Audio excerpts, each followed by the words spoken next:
My name is Molatelo Ramotwala, and I'll be co-hosting with Ezra tonight. Good. So my name's Ezra Overberg, for those who don't know, and it's here for the first time. I've been hosting and emceeing and facilitating the conference. So on that note, I would just like to give everybody an extremely warm welcome from the IPM team, ourselves on stage. We would also just like to observe all protocols here tonight. Protocol must be observed. Must be observed. You can sort me out when the dance floor is open if I did not observe it properly. Because by that time, I'd be your friend in an hour's time after we've had all the beautiful wine, red and white. Just to let you know, I am from Cape Town, and I've lived in Johannesburg for 9 years of my life. And so I'm very familiar with the Joburg people. Okay, so it's a bit half-half. But now, Joburg, Cape Town, we're in Polokwane, Limpopo. I don't understand. For me, it's Gauteng. but like you are in Limpopo, Ezra. Polokwane, Limpopo. Hello, people of Polokwane and Limpopo. Good evening.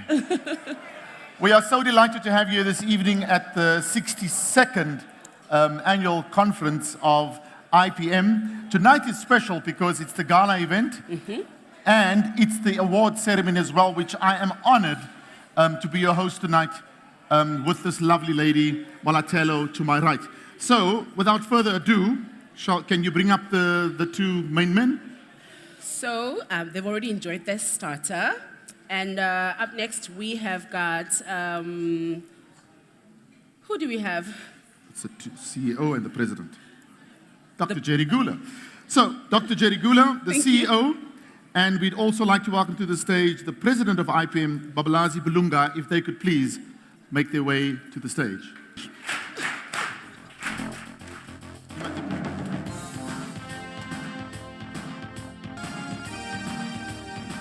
Good evening, ladies and gentlemen.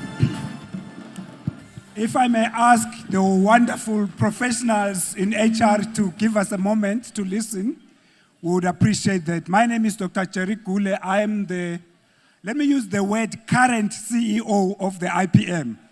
Because as we know, the new age, this age of AI, you can never be certain that you are sitting tight on your seat. You can be, the millennials are snapping at our toes. They want this seat. So, and I'm very happy to be the current CEO of the IPM. Ladies and gentlemen, thank you very much for being here this evening. This is the president of the IPM, Mr. Babalazi Bulunga. I think the main thing, that the reason why we're here is really to thank our sponsors, to start with that. Because we would not have had this function without the support of our sponsors.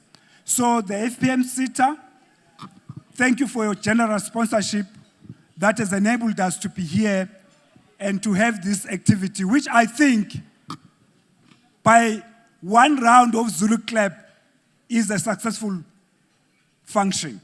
If I can hear that one round, pa, pa, pa, pa, pa, pa. Thank you very much. That's enough. Also want to acknowledge the support that we have gotten from Sasol. Wonderful support for this activity. Support from Media 24. Wonderful support that they've given us to be able to hear. And most importantly, ladies and gentlemen, we're in Limpopo, we're in Polokwane. The LTA, Limpopo Tourism Authority, give them a big round of applause for all that they have done.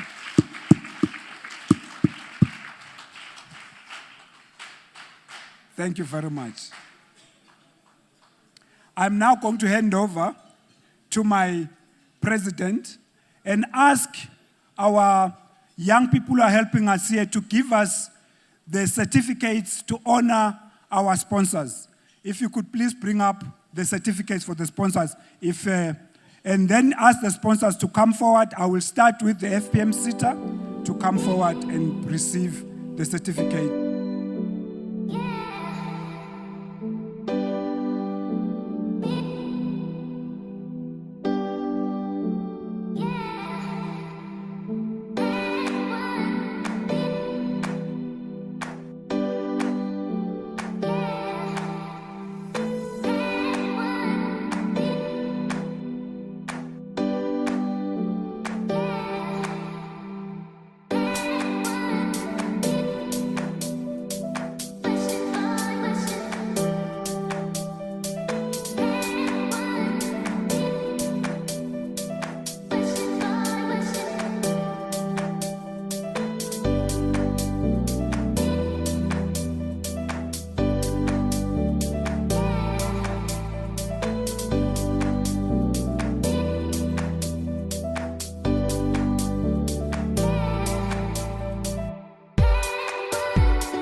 it's at this time that we'd like to welcome, I think it's the board members of the FBN CETA, if they could make their way to the stage, and Mr. PK Naika.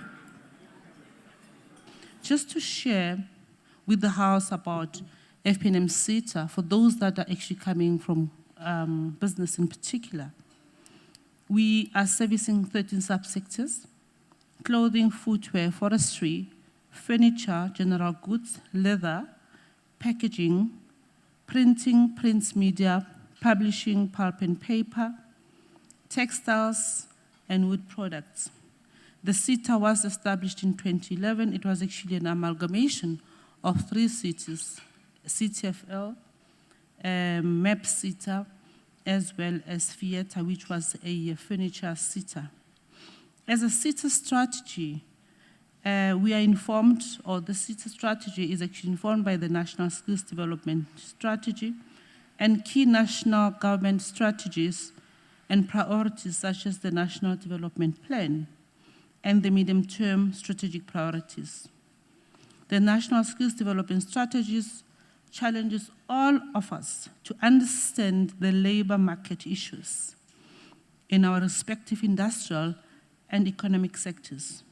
Therefore, annually as CETA, we conduct research to keep us relevant, to ensure that the training that is offered is an industry-driven and industry-informed training.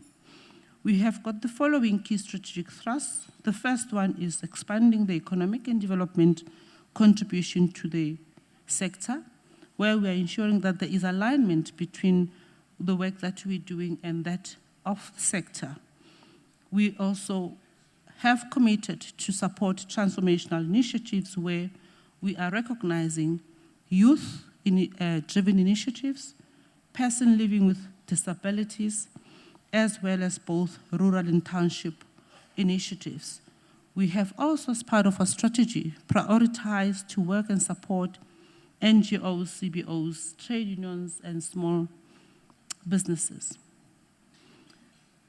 The other strategy that we, or thrust, if you like, that we have got in terms of our pillars is addressing the demand-side challenges. It's important that as we train for the market. We train for the needs that are actually existent in the market. We also working in terms of addressing supply-side challenges. So from the demand, we'll actually come up with the qualifications that where we will then facilitate the training across the 13 subsectors. I think it is quite important as we're talking about training and putting together occupational qualifications that are informed by industry, that HR practitioners support the training. A lot of times we have got processes or requirements from business. For an example, we have got WSPs that are submitted annually. We are using those documents, and I think this is very important, because without your support, we cannot be relevant as CETAs. WSP reports or submissions by business are quite critical, because those are documents that are actually informing the strategies that we are then formulating and implementing as CETAs. Most of the time we find that there's just business use that particular initiative or process as an administrative process, where they're not really applying the minds in terms of coming up with strategic occupations that CETAs have to prepare for. CETAs have to support in terms of preparing industry, preparing companies for growth, and therefore potential absorption of learners. So we're really urging the HR practitioners, everyone present here tonight, to make sure that you begin to treat the WSP process quite seriously, because it is, or it serves as one element of our research. We also have got the strategic initiatives, strategic partnerships that we are supporting to make sure that we are only not locally focused, but we've got international benchmark, international footprint, where we train beyond borders of South Africa. We have worked with brands like David Tlale, where we have taken learners overseas, where we've taken some of our young designers to some of our African countries. Our overall performance as a SETA has actually had a steady increase. In 2011, we're sitting at 49%. And as we speak today, we're sitting at 91.67%. But in terms of National Skills Authority and the targets that are set by THEAD, we are sitting at 100%.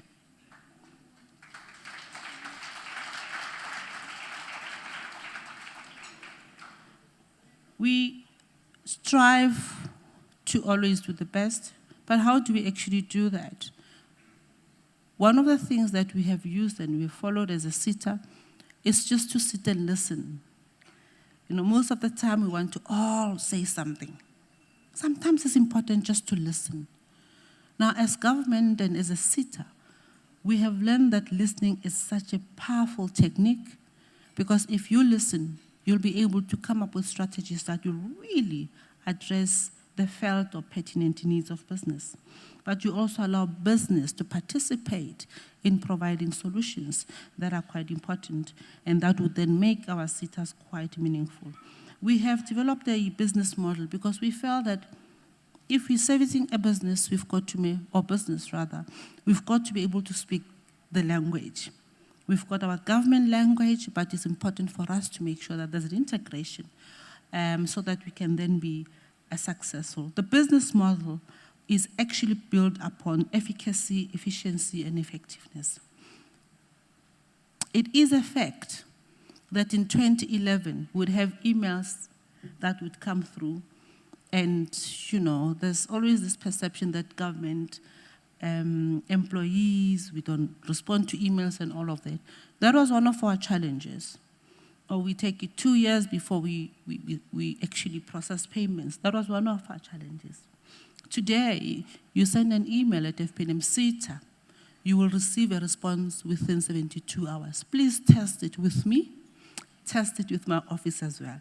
And my personnel, I'm actually challenging them today, because that has really helped us in turning around the business. We've also looked at our payment methodology, where we would actually sit down with a lot of documentation, and that would then take much longer for us to process. From 2 years, we reduced that to 2 weeks. And that is happening. It is doable. All we need to do is to actually focus. With the team, we're able to actually do that without compromising on the quality of training that has to take place.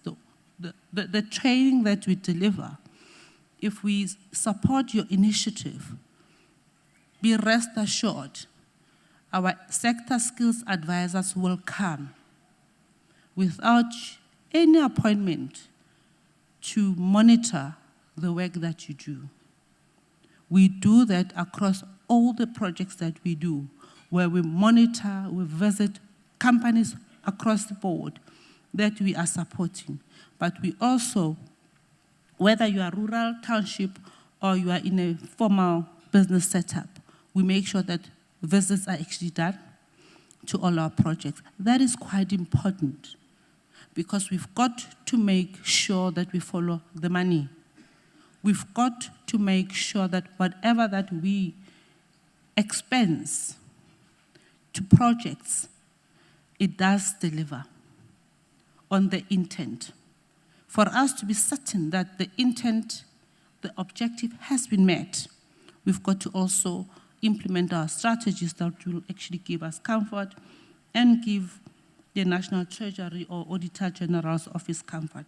So in our program, the entire program, we have embedded the monitoring and evaluation function, which has really given us a lot of positive results. We have since 2011 enrolled, I think, over 53,000 learners. 62% have completed. And 95% of learners in our program are Black, 60% are female, and we focusing obviously on youth as well, and we've got 80% of those being young people. We have got projects such as Richmond in Daleni when you're in KZN. If you have a moment, we're inviting you to actually go and have a look at that project and sit down and do the maths. I can assure you, we did realize the return on the investment and actually much more. It's an initiative that we built or supported rather in KZN, one of the deep rural areas, where we came up with a model that was influenced by one of the best centers that we actually visited. And we're quite happy because when you go into the center, it's an integrated center. You find a classroom, you find practical area, you also find industry participating in the projects that we are actually doing. And that is a very important cycle. From a skills development fraternity, that is the future. We're wanting to see employers in all the projects that we are actually supporting, because then we can be assured somehow that we are not only in the business of certificating learners. We are in the business of ensuring people are competent and are certified, but also are either in their own businesses, coached by formal business, or are absorbed by formal businesses. We know that we are actually going through serious economic challenges as a country. We're experiencing shrinkages across a number of subsectors. Hence, we have said in terms of strategic thinking and planning, we are not expecting business to only absorb in terms of employing or employment, but our expectation is to have coaching and mentoring that would then be given by business. I think it is important for me to mention one of the projects that we supported last year, the David Tlale program. It was running on SABC 3. I think it ran for something like 4 months. The objective was of that initiative. One of them was, of course, to create awareness of what SETA is actually doing, but to also encourage our young people, to show them they can do better. We are not interested in that old machine in the back room of your granny's house where you just, you are busy with overalls and stuff like that. We can make clothing sector sexy. We can make the textile sector sexy. We can make the shoemaking sector sexy. It is up to us how we actually do that. That was one of the very successful interventions that really saw the SETA growing in terms of interest from young people who realize that they can actually go and transcend just, producing isishweshwe, traditional isishweshwe. They can innovate and produce isishweshwe that can actually be sold in Australia, that can be sold in America and anywhere else in the country. We know that we have a serious challenge of unemployment. Here tonight, we have got the key people in business, HR practitioners, people that are making serious business decisions. We have to work together to make a difference. Yesterday, I spoke about the values. As practitioners, we need to go back to that. In fact, we need to allow values to inform our daily activities so that we can begin to make a difference. Let's all of us ensure that we always look back and say, what difference did I make today? How many lives did I touch yesterday? As an HR practitioner, you've got the power to change so many lives. In closing, I would like to urge, I think I've seen some union members here with us tonight, and I would like to urge employers and you as HR practitioners to please honor or support our slogan of turning every workplace into a training space. If you look and you visit CITES websites, or QCTO for that matter, you will realize that the occupations that we are now developing are not about theory only. They are three-pronged. They look at theory, they look at practicals, they look at work placements, or even mentoring and coaching. And if we can be able to understand that model and support that model, I think we can begin to make a difference in beginning to prepare also for the future skills that we have been talking about over the past 2 days. Technology is there to make us think out of the box and be much more creative. So I don't think that we should be threatened or feel threatened because of the technological advancements. I think we have an opportunity as businesses to embrace technology and allow that, the understanding of the changes, allow that to help us plan for the future. This gathering, for me, it is quite important because it helps us to reflect on why we have decided to become HR practitioners.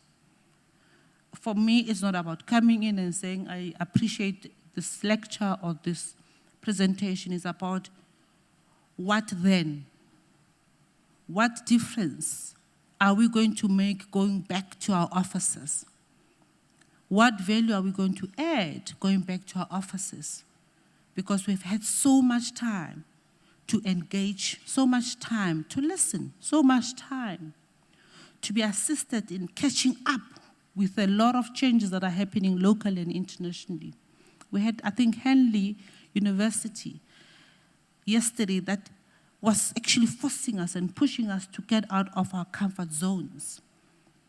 How are we going to take all of that and actually begin to make a difference in our workplaces? I think if we begin to think like that and utilize information we gather in such sessions, it wouldn't be a problem for us to meet again here next year because there would be value derived from these sessions. I'm sure that the strategic conversations we've had will indeed make a difference. In closing, as in final closing, final,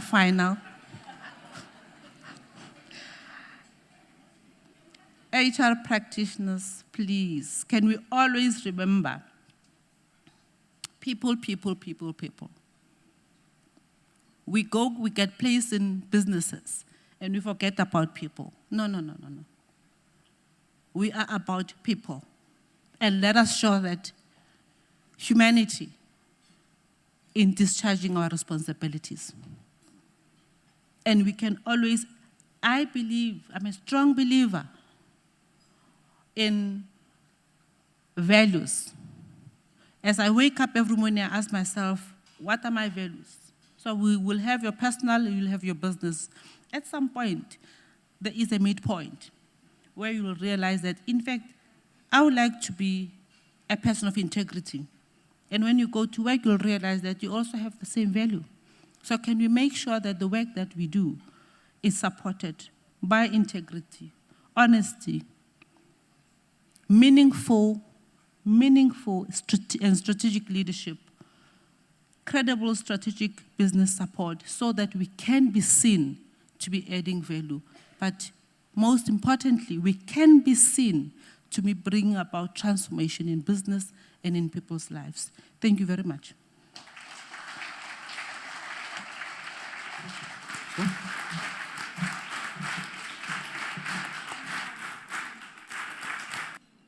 Thank you, Mrs. Yende. That was really powerful. Thank you, audience, for keeping up the clapping moments. Let's do the clap. Really, Babalazi has really converted us to a new clap here. All right. Time to get to the business of the night. Yeah, so we're going to get down to business, right? Everybody excited about the awards ceremony that we're going to have? We've got some beautiful awards that's going to be given out tonight, and we're gonna go right straight off the bat.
Thank you, program directors, President of IPM and CEO of IPM. I observe all protocols.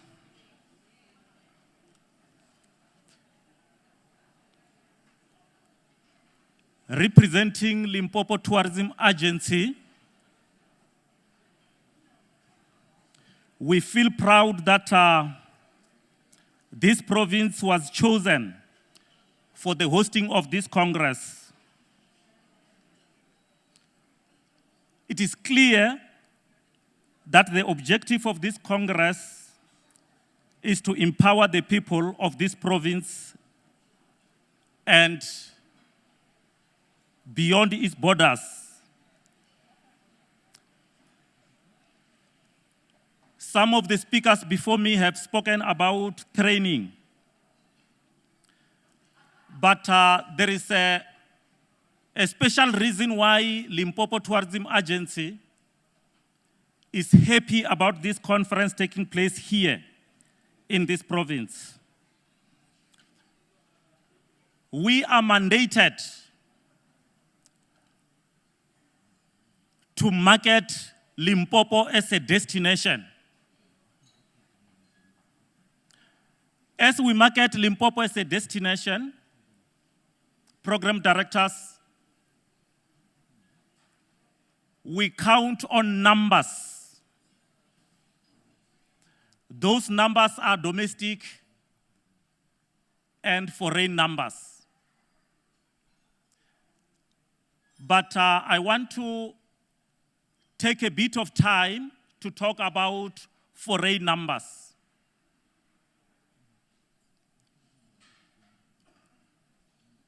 In 2016, Limpopo received 1.5 foreign arrivals. So we are a popular destination for international visits. 2017, we moved up to 1.8 million. So we are excited that this Congress will add more numbers for 2018.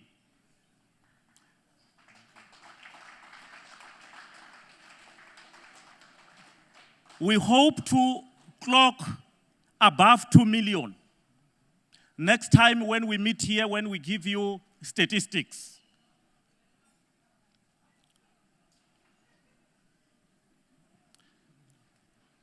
The other important reason is that IPM, you are a strategic partner in marketing our province.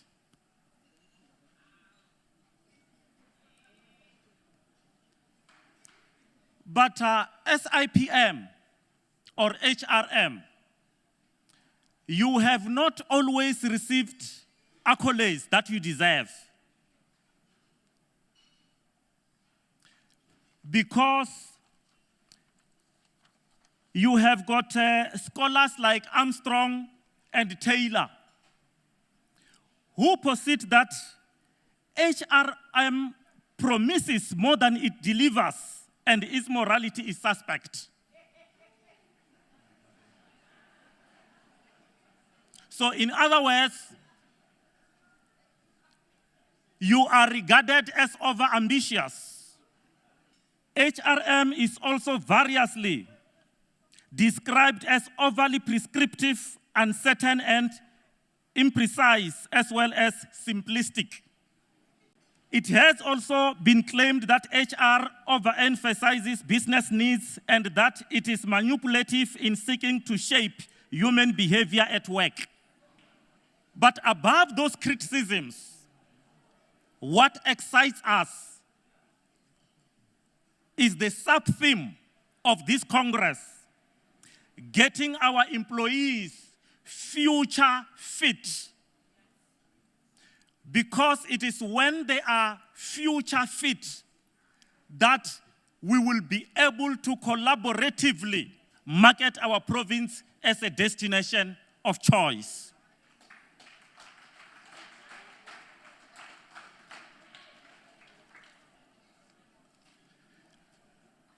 You have tonight, or from Sunday, visited our province. What does this mean to us as Limpopo Tourism Agency? We say, come back again.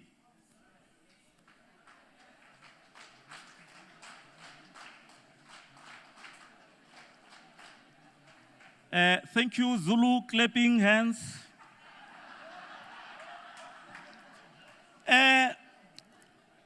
We always count on second visit, third visit, fourth visit, etc., because we have offered you hospitality you have never experienced anywhere.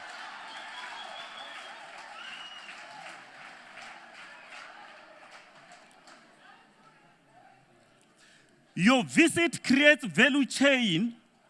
When you visit us, accommodations, transportation, attractions, tour guides, tour operators, all benefit. Now, who becomes the winner?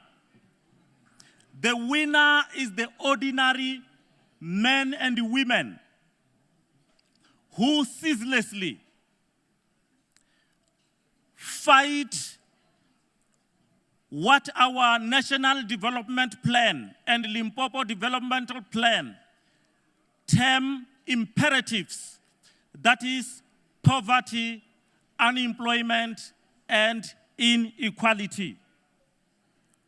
In conclusion, we want to say, this is Destination Limpopo. More to enjoy. I thank you.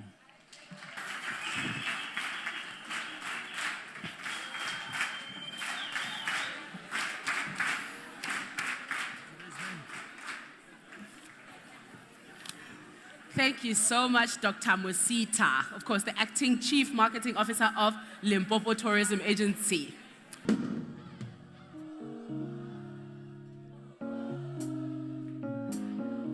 Everybody shouted.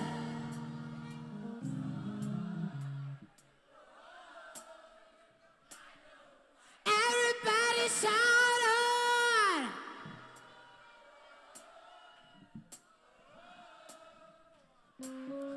Everybody shouted.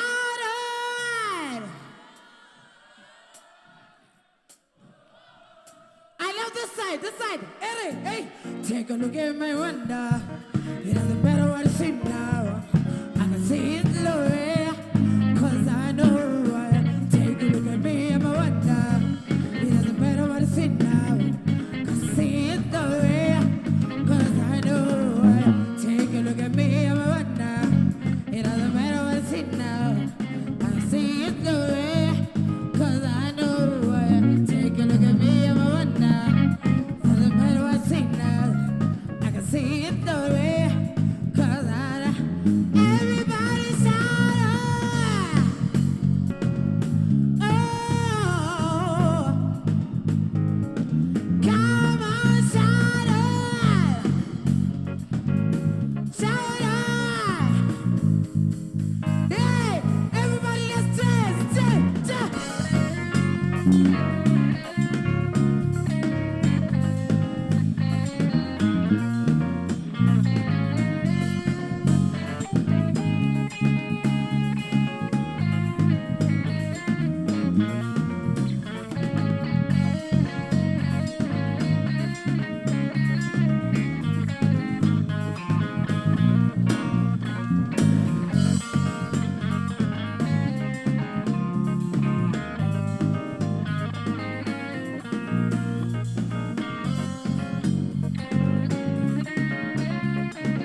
Everybody shouted.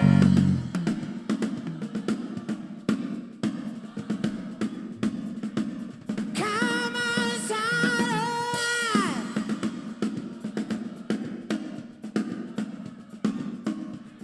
Ariel, Joe, Ariel, Joe, Joe.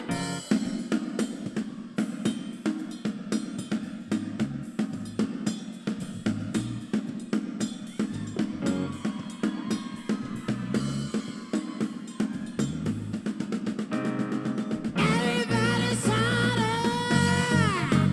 Shout it, shout it. Everybody shout it.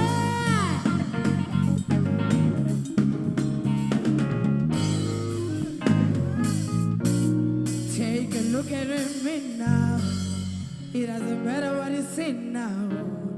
I can see his glory, 'cause I know who I am. Take a look at me, I'm a wonder. It doesn't matter what you see now. I can see his glory. Let's everybody shout it.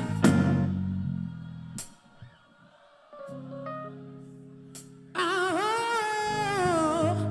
I know who I am.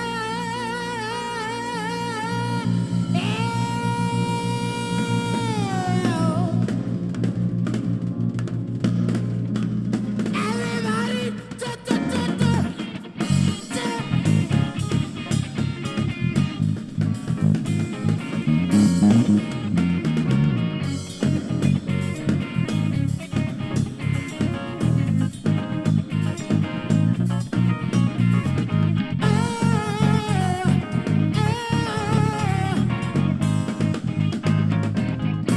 I wanna see them dance. Da, da, da, da, da. Da, da, da, da. Come on, come on, come on. Let's see.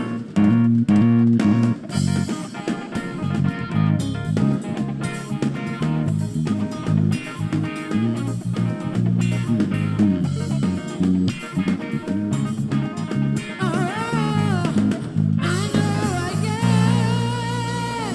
Oh, yeah.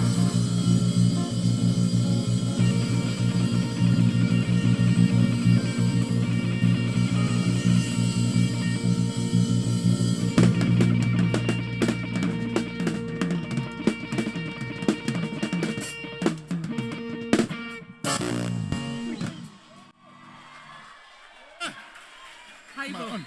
Huh? Did she just like? Am I on? My goodness. I don't know. It's flat. Okay, am I on? Good. Am I Whoa. on? Whoa. Am I on? I did not come here to dance. I came here to I MC. know, right? I never expected it. Oh, anyway. So, guys, the vibe's good. We're going to do one more thing, and then we're going to hit the floor. Is that fine? Yeah, I know. You never came here for the award ceremony. You came here to dance. So, let's get on to business quickly. So, we are going to do the final award for the evening.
So this special award,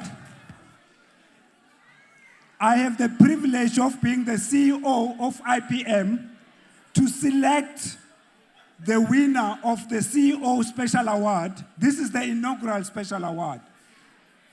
Musa Wenkosi here, at the age of 23 years old, achieved a PhD.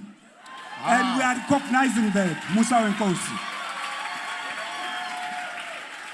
I am not, although I am Swazi, I am not intending to have a third wife or a second wife. But she qualifies, but I'm not going to do it. Doctor, hi, Doctor. Ladies and gentlemen, let's give it up for the CEO Specials Award. For the picture. Can you take another picture with her? With me alone? Like this? I want a picture with her. Okay, I'm being a groupie right now. Well done, thank you so much. Just follow the photographer there.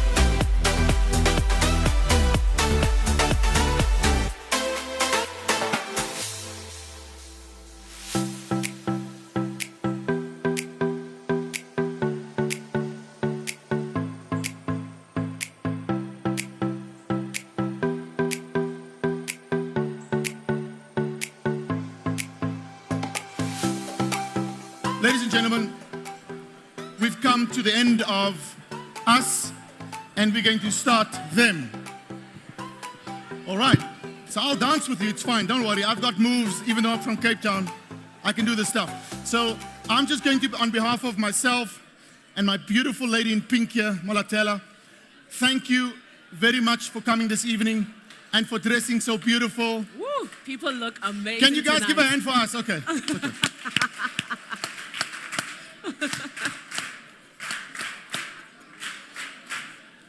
We'd really like to thank you for like all the plenary sessions and the breakaways and the prize givings and asking you to do the feedback forms. We thank you so much. A master of ceremony needs to know his audience, and I've met a lot of friends here over the last 2 days. Tomorrow you'll get to know me in a better way because I'll still be here tomorrow. So thank you very much for coming. We really appreciate that you've been here tonight to support. We would love to see you on the floor later on. There will be camera recordings of your dance moves, and we'll play it on Twitter and all the other feeds and all the evidence. So we have a Mr. Billy Sekanet. Can you please make your way to the stage? I would like you to give a warm welcome to this man because he's got a better suit on than me. How is that possible? We should talk about these things before the time. Thank you, ladies and gentlemen. I'm handing over. All right. Thank you, ladies and gentlemen. Let's give them a big hand.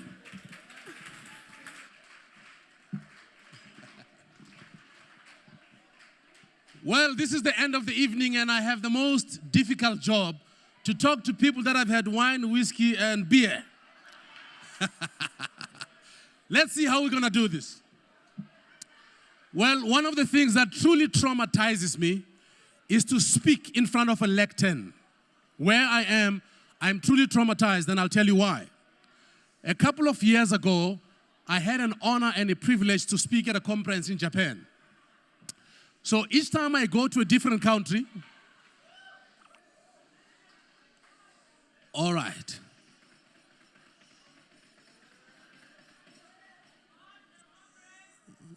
All right, I'm going to start again. Each time I get an honor and a privilege to stand in front of a crowd, but being given that honor in front of a lectern, it traumatizes me, and I'll tell you why. A couple of years ago, I had an honor and a privilege to speak at a conference in Japan, and I was told that the audience was an 80-20 audience. So 80% Japanese and 20% multinationals. So each time I go to a different country, I learn a bit about the etiquettes of the country. how to greet, how to look for directions, and how to chat up the local girls. And you guys, girls look amazing. So I was taught how to greet in Japanese, and when I got on stage, the MC said to me, Mr. Silikano, would like to give you an interpreter. Is that okay? I said, well, I'm from Tembisa. You know, most churches have interpreters. I can do this. So on my left, I had my interpreter, and I put my laptop on the left hand. And before I started speaking, I bowed and I said, konnichiwa. That's how you greet in Japan. And these people were so amazed that I could greet in Japanese, and they started clapping hands. Oh, this one very, very good, knows how to greet. And they started clapping hands. And being a South African full of passion and love for people, when they gave me such a warm welcome, I wanted to reciprocate, and I bowed for the second time, and something funny happened. They stood up and gave me a standing ovation. But the challenge is I had not yet started speaking. So I then said to my interpreter here, this is very cool, man. A standing ovation before I start speaking, what's the story? And his answer was, Silikane-san, this is Japan. We like very short speeches. So it meant when I bowed for the first time, I was opening my speech. And when I bowed for the second time, I was closing. So I don't want to take that chance and be traumatized again. Now, human beings are no longer what we used to call Homo sapiens, but human beings have become Homo storians, because each and every one of us has a story that they are writing. And each and every day, you make a choice what kind of story yours is going to be. Whether it's going to be a story that's very inspirational, that people want to follow, or it's going to be a story that is truly uninspirational and nobody wants to follow.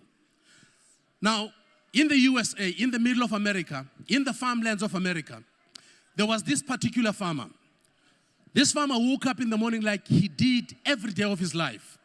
He woke up and he went and opened for his animals to go and graze, and he ended up at the barn doing some physical work. When it was lunchtime, like most of us would know that our body tells us when it is time to eat, he decided to confirm that indeed it was lunchtime, and he searched for his watch. And sadly, he could not find this watch. And he thought maybe, just maybe, he forgot it in his house. He quickly made his way into his house, went into his bedroom, looked for the watch, and he couldn't find it. And he took exactly the same route that he took to open for his animals, searched for that watch, and he could not find it. And eventually went back into his kitchen and sat in the kitchen being sad and worried. Now, why would a farmer be sad and worried about the watch? He was sad and worried because this watch was an heirloom. It had been in their family for 5 generations. It was his responsibility to hand over this watch when eventually he gave his son this farm. And as he sat in that kitchen worried about how he's going to explain to his family about this watch, from a long distance he could hear a group of young men playing. And he quickly called these young people, 14 of them, and he explained to these young men how the watch looked like. And he said to them, probably the place that he could have dropped it was in the barn. And then he said to these young people, if any of you finds this watch, I will give him $100. Now for these young people, $100 is a lot of money. 14 of them rushed into that barn. They turned it upside down. And after 2 hours, they came back to this farm and they said, sir, we're sorry, we could not find this watch. And they all left. And the farmer said, and he wondered how his day was going to unfold. And after about 2 minutes, he heard a knock on the door. When he opened, it was one of the young people. And this young man said to this farmer, sir, could you kindly give me an opportunity to go and search for this watch? This farmer looked at this young man and said, you and 13 of your friends could not find this watch. What makes you believe that you will find this watch? And this young man said to this farmer, sir, all I'm asking for is an opportunity. And the farmer looked at this young man.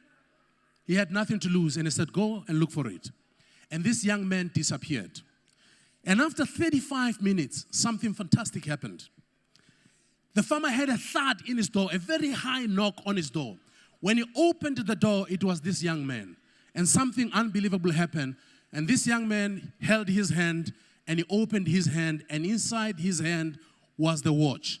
This old farmer grabbed this watch, reached at the back of his pocket, pulled out all the notes that he had, and handed them over to this young man. And when this young man was about to leave, the farmer stopped him.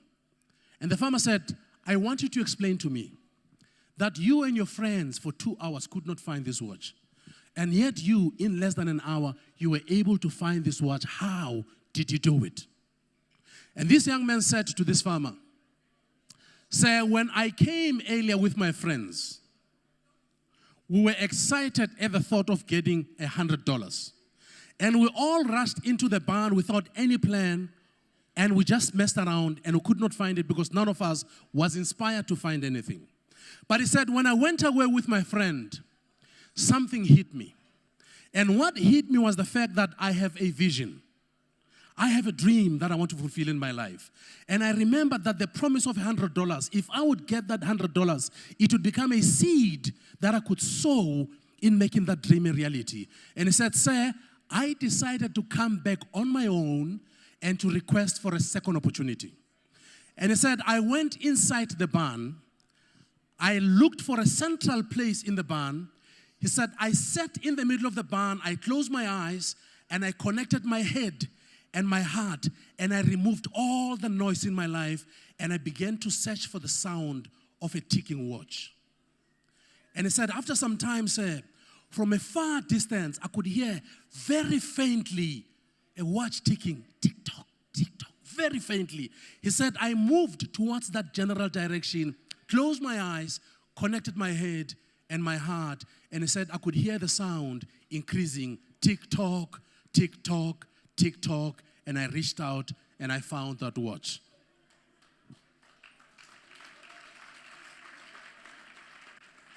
Now, what are the lessons that we can pick up from this story? There are three simple lessons that I want you to take with you from tomorrow as you leave and go to your respective places of work. The first thing is that HR practitioners should become the carriers of the organization's vision. HR should be at the heartbeat of the vision of the organization. HR should not be seen as a by the way. When budgets are cut, HR should not be the place where it happens. However, it will stay that way because HR still moves with a crowd, and HR people don't stand firm and tell the leadership of the organization that the business of business is people. Without people, there is no business. So that's the first thing that I want you to learn. The second thing that I want you to learn, that this young man, he knew this one fundamental truth, that 100 rand would become a seed that is sowed into his dream and his vision. As HR people, you've got to understand the original intent why a business has been started. If you are at the heart of the vision, you've got to go back and ask yourself this one question: what is the purpose of this business? Because if the purpose of your business is to build a shrine and pray at the feet of the goddess of profit, then your business is a poor business. Because, ladies and gentlemen, life is not about profit. Life is not about numbers. Life is about transformation. Life is about touching people and giving them hope. And HR should be at the essence and the core of that space of reminding the business consistently about their purpose and why they were formulated. And the third lesson that we learn from this story is this young man could not have had this watch if he did not position himself in the middle of that place. And after positioning himself, he says two things. He says, I connected my head and my heart, and I removed all the clutter. HR has to position itself in such a way that when strategy is created, HR becomes the core of the strategic intent of each and every business. Because if you don't do that, people will never take HR as seriously as it's supposed to be done.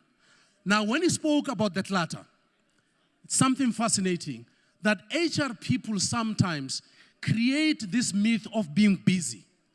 There's a difference between being busy and being productive. A lot of busy people are not necessarily productive. And a lot of productive people don't pretend to be busy. So these are the three fundamental lessons that I believe that HR people should go back and rekindle and reposition themselves as people that will consistently remind the CEOs that the business of business is not profit, that the business of business is profit. I thank you.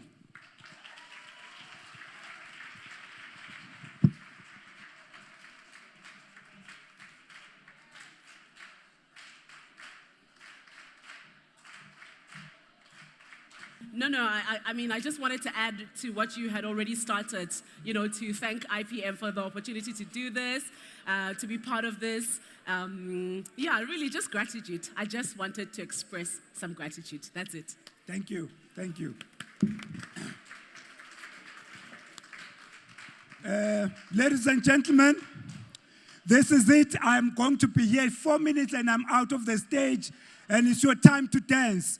But I have a very important message to pass before I get off the stage. So please listen up. Ladies and gentlemen, I want to make the following announcements as I close, as I give a vote of thanks. The first thing I would like to say is that IPM believes in collaboration. We know that the work that we do is for HR professionals. There are many organizations that are involved in the space of creating professional people in HR. So we collaborate. Let me name the partners that we'll be collaborating with in 2019. I have a very important announcement to make.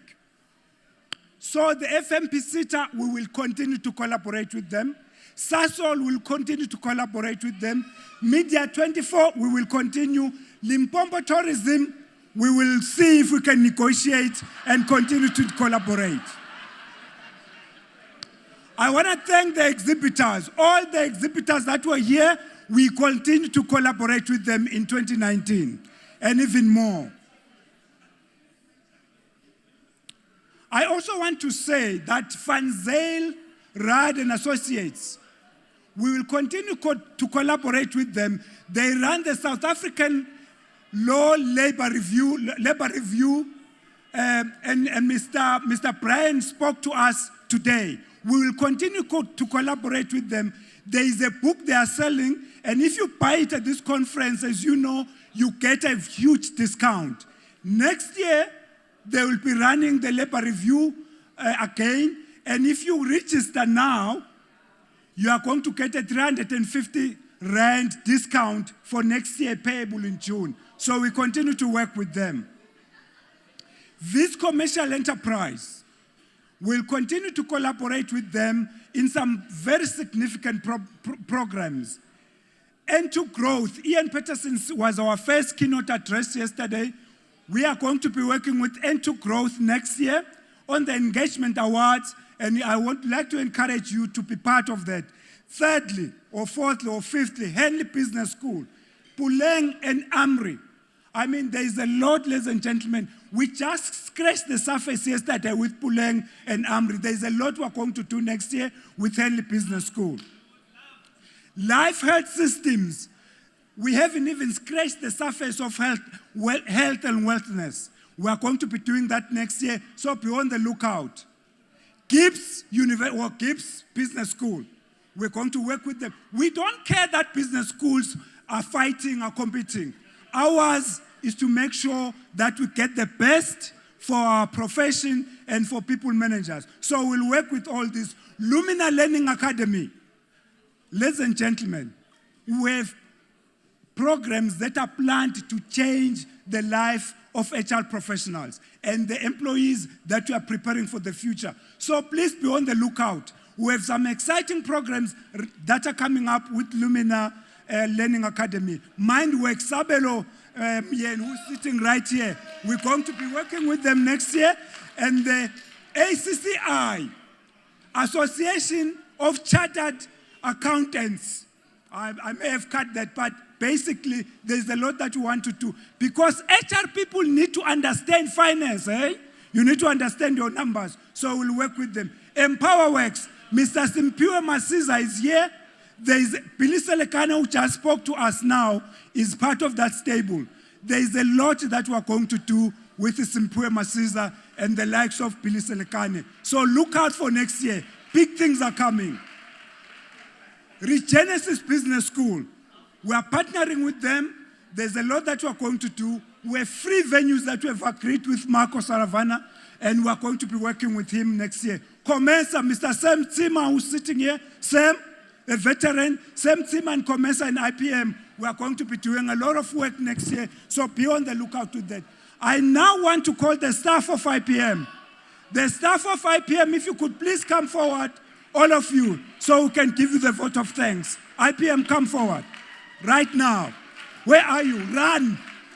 Please run. Run. Where are you? So these are the people that make it happen.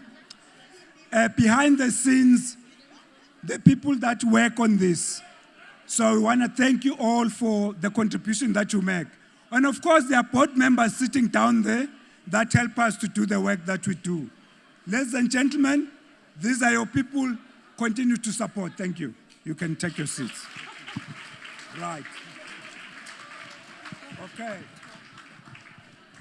So 2019, where are we going to be is the question.